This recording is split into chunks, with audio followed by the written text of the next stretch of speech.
Hey there, this is Carrie Clark from SpeechAndLanguageKids.com and the Speech Therapy Solution. Today I'm answering a question from Cindy, and Cindy is asking about how to assess written language. So here is my method for assessing written language. I'm sure there are other ways too, but this is a nice informal way where you don't need any standardized testing at all. So what I recommend you start with are the Common Core standards or your district's curriculum outcomes. So up on the screen right now I have the writing standards for grades K through 5.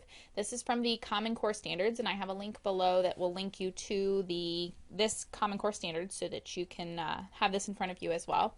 And as you can see, it will tell you exactly what each grade level needs in their written work. So for example, if we look over here at grade 1 students, it has information about what they need in opinion pieces, what they need in informative pieces, and narratives.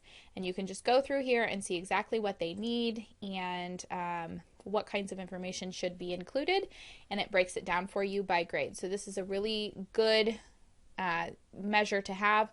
Or if your district has different curriculum, then you can go through the outcomes that are presented with that curriculum and make sure that the student has everything that they need from that.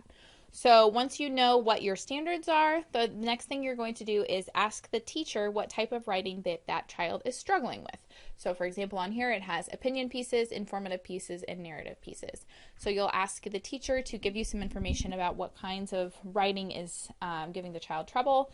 It may be all of the writing, or it may just be one or two of these. So you definitely want to check with them and see which areas you need to evaluate.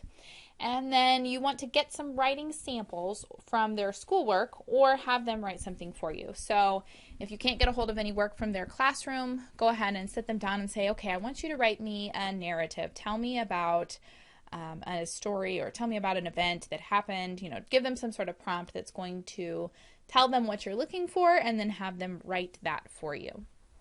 Okay, so you have your samples, and what you want to do after that is you want to put together a list of things to look for each grade and each type of writing. So if you are using the Common Core, you're going to come over here and look at this grade level, whichever grade level you're looking at, and put together a list of all the things you're going to be looking at. So for example, it talks about for opinion pieces, they need to introduce the topic or the name of the book. They need to state an opinion, they need to supply a reason for the opinion, and provide some sense of closure. So those would be the things that would go on your checklist for grade 1 students writing opinion pieces. And you can just have those on a sheet of paper where you check them off, and then you can look through some of these other things and see if there's anything else that you would want to include with that opinion writing. So you put together your list, and I would just do this in a checklist form.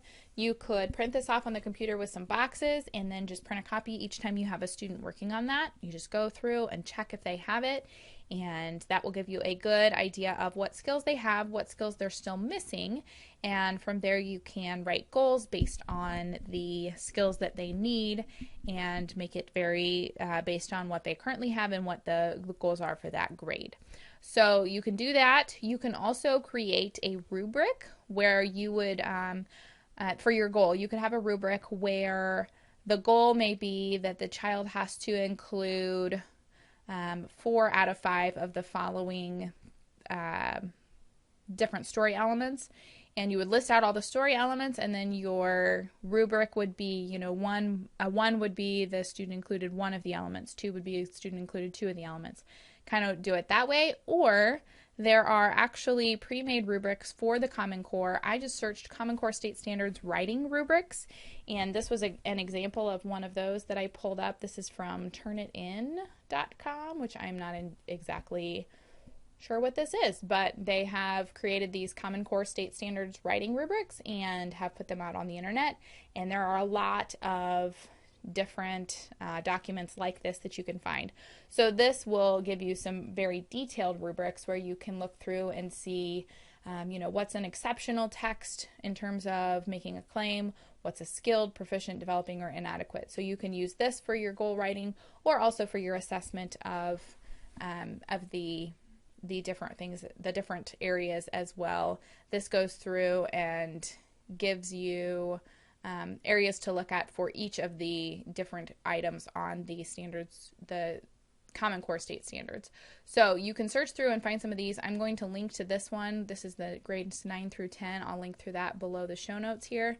But these writing rubrics are really good, and people have already done the effort and put the work into it, so there's no need for you to go through and reinvent the wheel. Just go ahead and use stuff that's already out there. So that is my information on how to assess written language. If you have other ways that you assess written language, please leave those in the comments below or leave your questions below as well. Thanks so much for watching, and I will see you tomorrow.